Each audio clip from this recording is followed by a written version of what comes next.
بسم اللہ الرحمن الرحیم۔ تلکا وہ امتن جماعت قد تحقیق خلط وہ گزر چکی، لا لیے ہا اس لہا اس کے لیے، ما جو کسبت اس نے کمایا، واو اور لا لیے کم تمہارے، ولکم اور تمہارے لیے، ما جو کسب کمایا تم نے، واو اور لا نہیں، تسألون تم سوال کیے جاؤ گے، عما عن بارے میں، ما اس کے جو، عما اس کے بارے میں جو، کانوں تھے وہ، یعملون عمل کرتے۔ تلک امت قد خلت وہ ایک امت تھی جو تحقیق گزر چکی ہے، لہا ما کسبت ولکم ما کسبتم اس کے لیے وہ ہے جو اس نے کمایا اور تمہارے لیے وہ ہے جو تم کماتے ہو، ولا تسألون عما كانوا يعملون اور تم سے اس کے بارے میں نہیں سوال کیا جائے گا جو وہ عمل کرتے تھے۔ نحمدہ و نصلی علی رسولہ الکریم، اما بعد۔ سورہ بقرہ کی آیت نمبر 134 ہے، جس میں اللہ رب العزت یہود و نصارہ کے ایک دعوے کی ہی تردید فرما رہے ہیں۔ ان کا دعویٰ یہ تھا، ان کا عقیدہ یہ تھا کہ جو گناہ ہیں، ماں باپ کے گناہوں نے جو گناہ کیے تھے ان کی تھوڑی بہت سزا ہمیں ملے گی، اور ہم جو گناہ کر رہے ہیں ان کی سزا ہمارے آباء و اجداد کو بھی ملے گی، اور اسی طرح ہمارے آباء و اجداد چونکہ بہت نیک تھے، اعلیٰ تھے، ظاہر حضرت موسیٰ اور حضرت عیسیٰ علیہ السلام کے خاندان سے، ان کی امت سے، ان کے جماعت سے تھے، اور پھر جو ہے اولاد میں سے تھے، اور حضرت یعقوب علیہ السلام ابراہیم علیہ السلام کی اولاد میں سے، اسماعیل علیہ السلام اسحاق علیہ السلام کی اولاد میں سے، تو ان کا عقیدہ اور یقین یہ تھا کہ ان کے وہ جو اعلیٰ معیار کے جو بہت ہی نیک آباء و اجداد تھے، ان کی وجہ سے ان کی بھی مغفرت اور بخشش ہو جائے گی۔ تو یہاں پر اللہ تبارک و تعالیٰ نے یہ بیان فرمایا کہ پروردگار کے ہاں کسی کی نسل سے تعلق کوئی معنی نہیں رکھتا، ہر فرد سے اس کے اعمال کی پوچھ گچھ ہوگی، اور اسی لیے یہودی کا جو نسلی برتری کا جو خیال تھا وہ غلط ہے، اور اسلاف کی نیکیوں پہ بھروسہ اور اعتماد غلط ہے۔ اصل چیز ایمان اور اعمال صالحہ ہیں جو قیامت تک آنے والوں کے لیے نجات کا واحد ذریعہ ہیں۔ یعنی اللہ تعالیٰ نے اس آیت مبارکہ میں اس بات کی تردید فرما دی ہے کہ آباء و اجداد نہ ہی تم ان کی نیکیوں میں شریک ہو، اور نہ ہی تم ان کے گناہوں میں ملوث ہو سکتے ہو، یا ان کے گناہوں کی سزا تمہیں مل سکتی ہے۔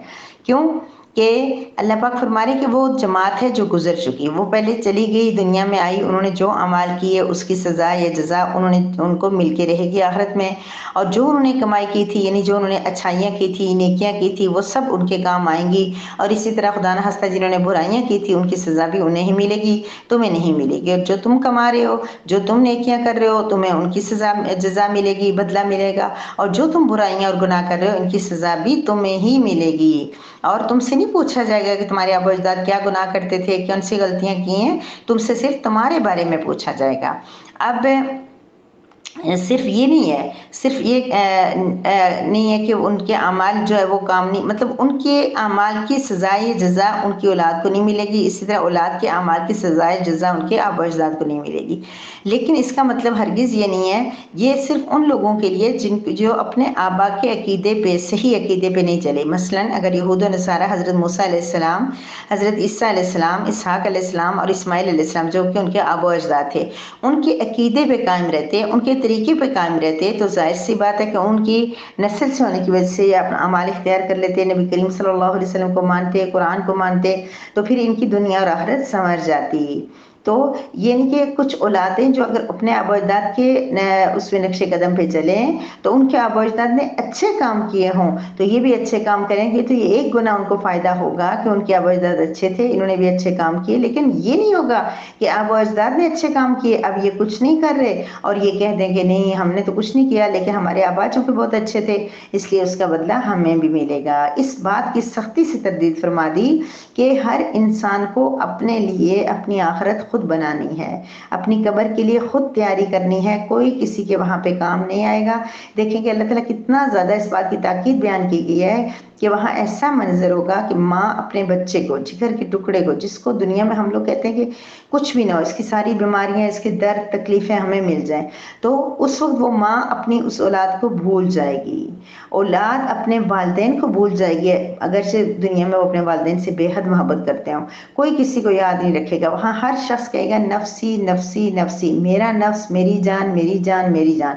تو چونکہ اس لیے کہ وہاں کسی کو دوسرے کی وجہ سے، مثلا کوئی ابھی زندہ ہے، ماں بہت نیک ہے، بہت قابل ہے، اولاد نہیں کام کری، تو ان کے ماں کی نیکیاں ان کو اس طرح سے تو کریں گی. ماں ایک ماں ہے، وہ دعا کرے گی، اس کی دعاؤں کی وجہ سے اثر ہوگا، اس دعاؤں کی طاقت سے وہ نیک بن جائیں سب کچھ. لیکن یہ کہ یہ نہیں ہوگا کہ ماں کی نمازیں اولاد کے کام آ جائیں، یا اولاد نمازیں حج روزے عمرے کرے اور وہ ماں کے کام آ جائے. اصال ثواب یا اس طرح کسی چیز کی اس میں تردید نہیں ہو رہی، نہ ہی شفاعت کی تردید ہو رہی ہے. اگر اللہ رب العزت کے تمام احکامات کو اس کے حکم کے مطابق مانا جائے، قرآن و سنت کے مطابق عقیدہ صحیح رکھا جائے، اس پہ عمل کیا جائے، تو اس کے بعد اگر ہمارے نبی حضرت محمد صلی اللہ علیہ وسلم وہ ہماری کیا کریں گے؟ سفارش کریں گے.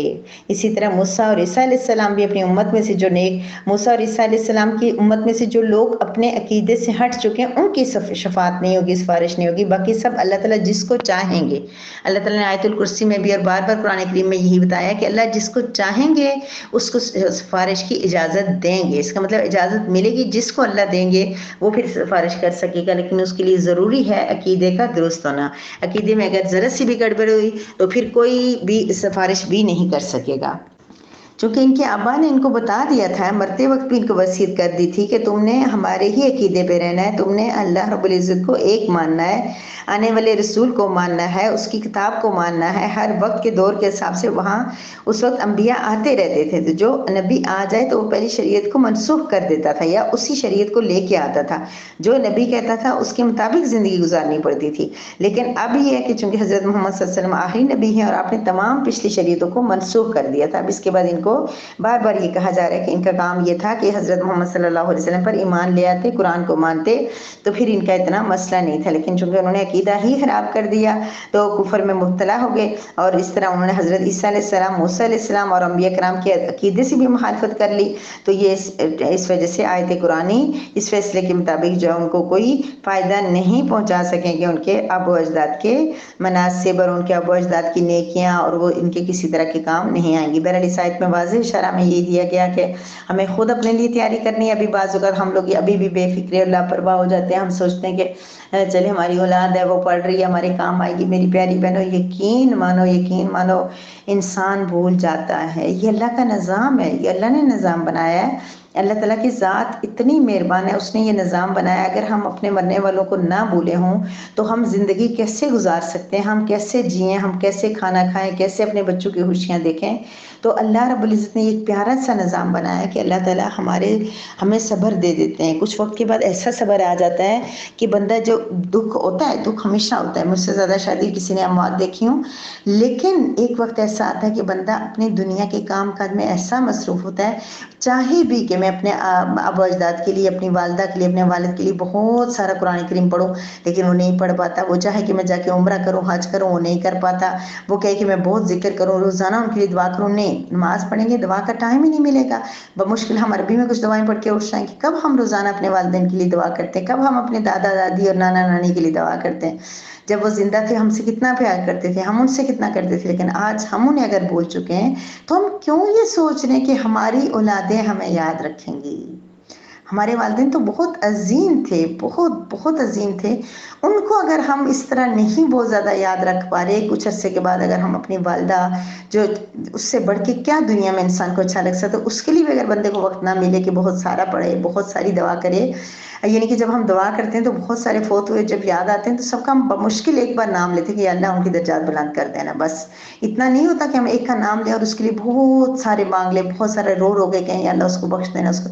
تو پھر ہم کیسے کہہ سکتے ہیں کہ ہماری اولادیں کل ہمارے لیے بہت کچھ کر لیں گی؟ ہم ابھی ان اولادوں کو پال لیں، بس ان اولادوں کو کھلائیں پلائیں، ان کے لیے حلال حرام کچھ نہ دیکھیں، ان کے لیے نمازیں بھی قضا کر دیں، اپنے وقت سارے ان کے اوپر لگا دیں، اور یہ بس یہی ہمارا سرمایہ ہے. ہمارا سرمایہ ہے اگر ہم ان کی اچھی تربیت کریں گے. میں نے خود دیکھا ہے جن اولاد کی اچھی تربیت ہوئی ہو یا ان کے اندر نیکی ہو، احساس ہو، تو وہ بہت لانگ ٹائم تک اپنے والدین کو یاد رکھتے ہیں، دعا کرتے ہیں. لیکن اگر ایسا نہ ہوا تو کچھ دنوں میں ہی والدین کو بھول جاتے ہیں. جنازے والے دن یا اس کے 1-2 دن تک بھی وہ قرآن پاک کھول کے اپنے والدین کے لیے نہیں پڑھتے, دعا نہیں کرتے, اور وہ اپنی دنیا داری میں مصروف ہو جاتے ہیں. تو ہمیں اپنی اولاد کی تربیت کرنی ہے تاکہ ان کی ہمیں اچھے لگتے ہیں. ہم اپنی اولاد سے بہت پیار کرتے ہیں, ان کی آخرت دنیا اچھی ہو جائے, لیکن ہم نے اس پہ بھروسہ نہیں کر کے بیٹھنا.